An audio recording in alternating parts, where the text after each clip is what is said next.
यकुम जनवरी है नया साल है, यकुम जनवरी है नया साल है।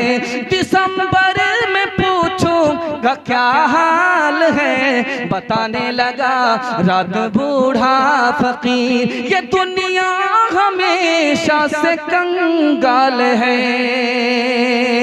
अभी नया साल आने वाला, अब देखेंगे 12 ठीक बजेगा, सुबह को मुर्गी लेकर के सीधे बांस बीटी जाएगी।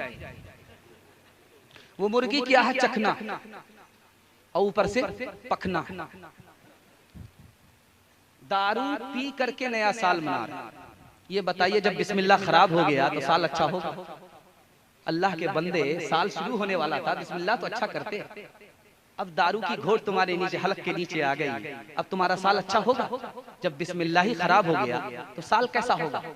हाथ जोड़ करके आपसे कहता हूं, जब नया साल आए तो आप जायजा लीजिएगा, जश्न मत बनाइए।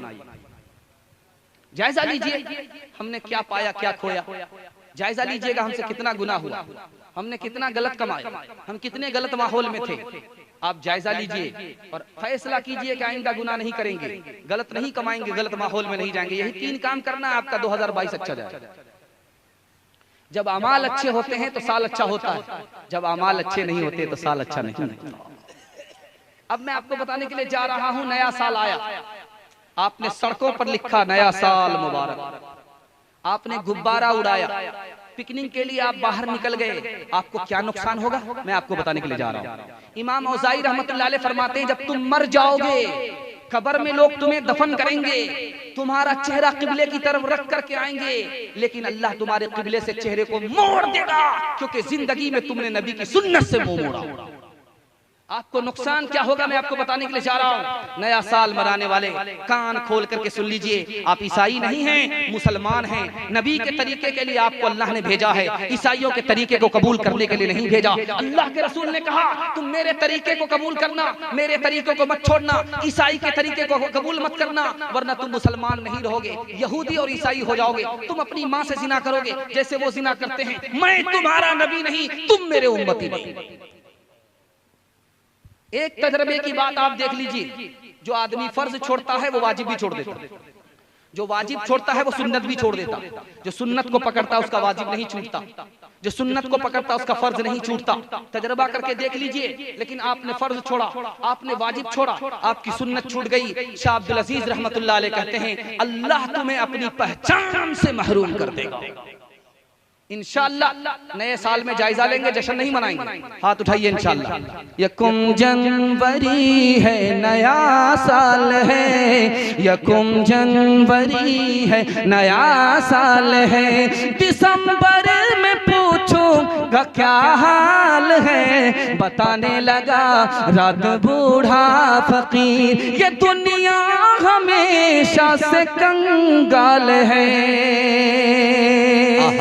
क्या सच्ची हो। मुसलमानों संभल जाओ, मुसीबत आने वाली है। मुसलमानों संभल जाओ, मुसीबत आने वाली है। तेरी बर्बादियों के मशवरे हैं आसमानों में, न समझोगे तो, न समझोगे तो मिट जाओगे हिंदुस्तान वालों। तुम्हारी दास्तां तक भी न होगी दास्तानों में, तुम्हारी दास्तां तक भी न होगी दास्तानों में। फिर आग भरा ईरान न हो, पत्थर से दबा अफगान हो। फिर आग भरा ईरान न हो, पत्थर से दबा अफगान हो। फिर बारूद में गुम बगदाद न हो, फिर जख्मी कोई फरियाद न हो। बारूद में गुम बगदाद न हो, बारूद में गुम बगदाद न हो, फिर जख्म कोई फरियाद न हो। अब अमन बलन इकबाल रहे, ये साल तो अच्छा साल है। अब अमन बलन इकबाल रहे, ये साल तो अच्छा साल है। ध्यान दीजिएगा, दावत और तबलीग के हवाले से सुना रहा हूं। ये जो मेरा पैगाम है, ये पूरे जलसे का खुलासा। आप लोग दावत और तबलीग के साथ खड़े होंगे, हाथ उठाइए इंशाअल्लाह। नाम लिखाएंगे, चिल्ला में नहीं जाएंगे, हाथ उठाइए इंशाअल्लाह। जरा ध्यान रखिएगा, दावत और तबलीग ये जो काम है, ये सही है या गलत है, ये मैं आपको दिखाने के लिए जा रहा हूं। आप जितना ध्यान से सुनेंगे, पूरा हिंदुस्तान उतना ध्यान से सुनेगा। मैं आपको सुनाने के लिए जा रहा हूं, इसको ध्यान से सुनिएगा। दावत और तबलीग के हवाले से सुना रहा हूं। दावत और तबलीग सही है या गलत है, आपको दिखाने के लिए जा रहा हूं। दावत और तबलीग को अगर देखना है तो आप उसके ऐलान को देखिए, वो क्या ऐलान करती है। जब मस्जिद में जमात आती है तो ऐलान क्या होता है? भाइयों, सब नमाज के बाद तशरीफ रखो।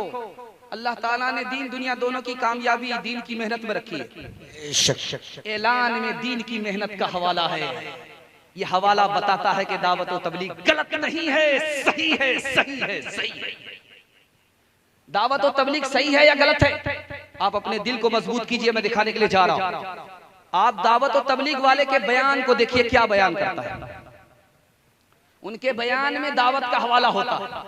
अल्लाह के बंदों को अल्लाह की तरफ बुलाने के लिए अल्लाह ने 1,24,000 पैगंबरों को भेजा। अब पैगंबर आने वाले नहीं हैं, वो काम जो पैगंबर करते थे आपको करना। बयान में किसका हवाला है? दावत का हवाला है। दावत नबी की सुन्नत है, दावत और तबलीग भी नबी की सुन्नत है। तीसरी मिसाल दे रहा हूं, ध्यान से सुनिएगा। दावत और तबलीग सही है या गलत है, उसके मकसद को देखिए, क्या मकसद है। रुपया कमाना है, नए घर में शादी करनी है, क्या मकसद है? पूछिए मकसद क्या है? दावत और तबलीग में आप घूम रहे हो, 4 महीना लगा रहे हो, चिल्ला लगा रहे हो, घर छोड़ रखा है, दुकान छोड़ रखा है, मकसद क्या है? तो यही कहता है कि हर कलमा पढ़ने वाला मुसलमान जन्नत में दाखिल हो जाए। सुभान अल्लाह, सुभान अल्लाह। और जो उसने कलमा नहीं पढ़ा, वो कलमा पढ़ करके मुसलमान हो जाए। और अगर हमारा भाई जहन्नम में जाए, ये भाई का हक अदा नहीं हो सकता। हक तो यही है कि हम जिस तरह जन्नत में जाने वाले हों, वो भी जन्नत में आने वाला बन जाए। दावत और तबलीग का मकसद जन्नत है, और जन्नत मकसद नबियों का मकसद है। तो बताइए, नबी का मकसद, दावत और तबलीग का मकसद, जो मकसद दावत और तबलीग का वो नबी का मकसद, सहाबा का मकसद। तो जो काम सहाबा का था वही मकसद दावत और तबलीग का भी। चौथी बात बताने के लिए जा रहा हूं। आप दावत और तबलीग में देखिए नतीजा क्या निकलता। जो लोग 4 महीना जाते हैं, चिल्ला लगाते हैं, क्या नतीजा निकलता है? जो पियक्कड़ थे वो दारू छोड़ देते, जो जुआड़ी थे वो जुआ छोड़ देते, जो ये काम करते थे, उल्टा सीधा करते थे, वो उल्टा सीधा काम छोड़ देते हैं। शख्सियत को देखिए, आपको सुन करके हैरत होगी। हजरत थानवी ने कितनी किताब लिखी? 2800 किताब लिखी। हजरत मदनी कितने साल हदीस का दर्द देते रहे? 18 साल देते रहे। बसरुल मजहूद किसने लिखी? उलमाए देवबंद ने लिखी। और बुखारी की शरह किसने लिखी? अल्लामा अनवर शाह कश्मीरी ने लिखी। माल्टा की जेल में कुरान की तफसीर किसने लिखी? उलमाए देवबंद ने लिखी। आर्या समाज के खिलाफ कौन खड़े हुए? हजरत नानोती भी खड़े हुए। 180 से ज्यादा मुल्कों में तबलीग को राइज करने वाला कौन था? मौलाना इलियास साहब रहमतुल्लाह अलैह उलमाए देवबंद। सुभान अल्लाह।